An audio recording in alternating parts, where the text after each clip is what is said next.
محسن نقوی ویلی دی چې آئی سی سی چیمپئن ټرافي 2025 په هایبرډ ماډل لا نه شفت کیږي. نو هایبرډ ماډل صفا الفاظو کې ویلی دی په خپل سټانس باندې برقرار ولاړ دی، په خپل سټانس باندې په خپل خبره کلک ولاړ دی، خو بل طرف لا په دې کې د پاکستان فائدہ څه ده او نقصانات څه دي. کچره پاکستان د آئی سی سی چیمپئن ټرافي هایبرډ ماډل لا نه شفت کوي او د انډیا او د پاکستان میچ نه کیږي یا د انډیا لوبډله پاکستان ته ناراضي او پاکستان په خپل سټانس کلک ولاړ دی، نو د فائدہ سره نقصانات ستې بل په میډیا باندې ډېر صحافیان دا خبره هم کوي چې نواز شریف له پکارو چې مودي ته کال کړي وي او دا خبره اواره کړي وي، سیاسي حالات ټیک کړي وي او د پاکستان او انډیا تعلقات ټیک کړي وي. د حواله سره نجم سیټي ډېر اهم خبره کړې ده. نجم سیټي چون کې د نواز شریف یو ډېر قریبي ملګری دی. نواز شریف چې کله هم حکومت راغله دی نو نجم سیټي د پاکستان کرکټ بورډ چیرمن جوړ کړی دی.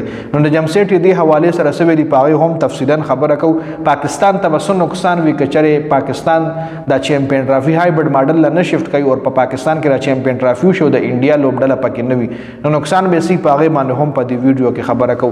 نو ویډیو خبره هم مکمل وګورئ او مخکې ملګرو سره ضرور شریک کړئ. ټول نړۍ خو محسن نقوی د پاکستان کرکټ بورډ چیرمن په خپل سټانس باندې کلک ولاړ دی. آئی سی سی ته صفا الفاظو کې ویلي دي چې مونږ هیڅ قسم هایبرډ ماډل نه منو او تاسو په خپل رولز باندې او خپل قوانین باندې کلک ولاړ اوسئ، تاسو خپل رولز او ریګولیشن نه مشاته کیږئ. مونږ هایبرډ ماډل نه منو. آئی سی سی چیمپئن ټرافي په پاکستان کې کیږي. د دې فائدہ خو یو دارا چې آئی سی سی ته به هم اندازو شي او د انډیا کرکټ بورډ ته به هم اندازو شي چې پاکستان په خپل سټانس باندې کلک ولاړ دی، پاکستان په خپل خبره کلک ولاړ دی. اټلیسټ ایله به اندازو شي چې دا سوچته چې موږ لسره سترګې خول شي. خو د دې غټ نقصان چې کم دی هغه دار چې د پاکستان کم سورس اف انکم دی د آئی سی سی نه، پاکستان له چې کومه پیسه د آئی سی سی نه ملاویږي نو کې به اچھا خاصا کټ لګي، ځکه آئی سی سی ته زیاته پیسه د پاکستان او د انډیا میچ نه جنریټ کیږي، نو کې اچھا خاصا پیسه پاکستان ته هم ملاویږي، انډیا ته هم ملاویږي. نو که چېرې د پاکستان او انډیا میچز نه کیږي نو د آئی سی سی ریونیو کې ډېر زیات فرق راځي او چې فرق راځي نو کې به خامخا د پاکستان نه بیا ضرور کټینګ کیږي.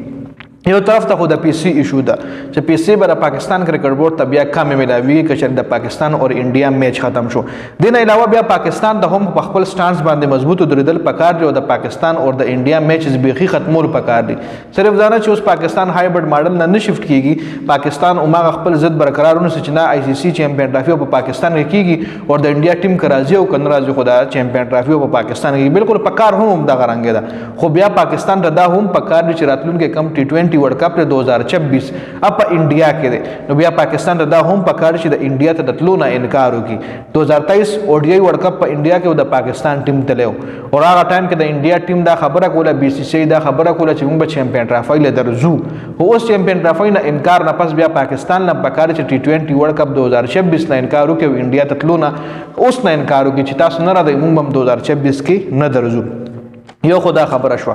اوس نجم سیټي ویلي دي چې نواز شریف ته لکه ډېر صحافیان سپورټس جرنالست وایي چې نواز شریف ته پکار چې مودي تکالو کې او دا ایشو چې کومه ده سیاسي توګه باندې حل کړي. خو بل طرف ته نجم سیټي وایي چې نواز شریف هیڅ کله هم مودي سره دې حوالې سره رابطه نه کوي.